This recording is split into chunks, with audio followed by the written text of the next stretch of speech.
I'm going to recount the history, just a brief history of how Juneteenth came about. Juneteenth was the result of slaves getting their freedom in Texas. As you know, in the South especially, slaves were could not be taught to read or write. If they did, they could be punished for it.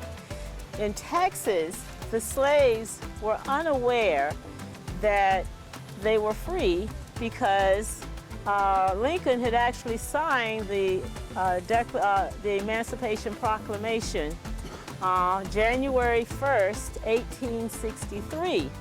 Now this is 1865 when Union General Gordon Grange actually goes to Texas, issued an Order 3, and tells the slaves that they are free. Now, in addition to the slaves that originally were in Texas that were enslaved, a lot of slave owners, once Lincoln signed the Emancipation Proclamation, some of those slave owners from other states moved their slaves to Texas, and they think there might have been an additional 250,000 that was the result of that.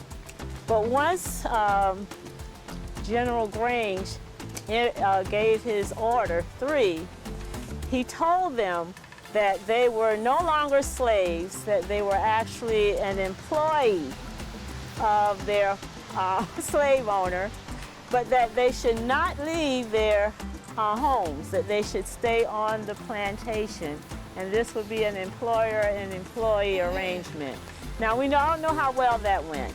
That was no longer, they were no longer slaves, but they went to the next phase, and that was probably sharecropping, what we call today. And they did stay on there. Once again, they owed their owners now for everything they got, their food, any health care, anything. They had a tally. It's, you can compare it today to immigrants that pay for coming to various countries, especially to the U.S., and all of a sudden they think they've given enough money, but they get here and now you got to pay because you owe us for the food we paid you, gave you, we owe us for the gas maybe, the transportation. So another way of moving that sharecropping, but in a different atmosphere. So that's why. And they named it the holiday Juneteenth, because it was announced over 2 years later, from January 1st, 1863, they learned June 19th, 1865. And so they named it June because it was done in June, and they took the teen off of 19 and called it Juneteenth. And on top of that, I should say, in the South, where I came from, we didn't learn about that in school. I learned about Juneteenth when I went to Washington State in my 30s. And that's because it's celebrated quite a bit in Texas, California, Oregon, and Washington State, and surrounded the states that sort of border those states. So that's where I learned about Juneteenth. I didn't learn in school either.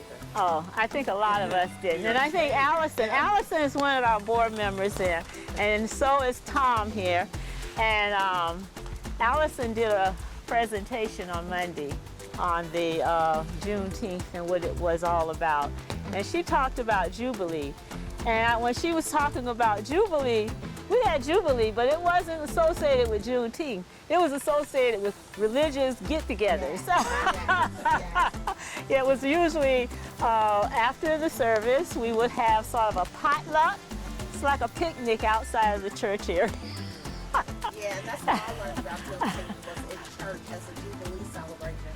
And the number that you mentioned, the 250,000 people who were left enslaved over the 2 years, was also probably underestimated, because at that time when people had babies and births, the births weren't always reported. So the children were born into slavery, obviously, increased the number. Yes. Right. Okay. Now, for those on the bus, I hope you have lunch because I have some not so good food like cookies. And I also have drinks. It's water and juice. So I think I'm going to eat my lunch when I watch the movie. So if you're welcome to do that as well. Okay? So we're going to get on the bus and we're going to try to make up some time that we may have lost.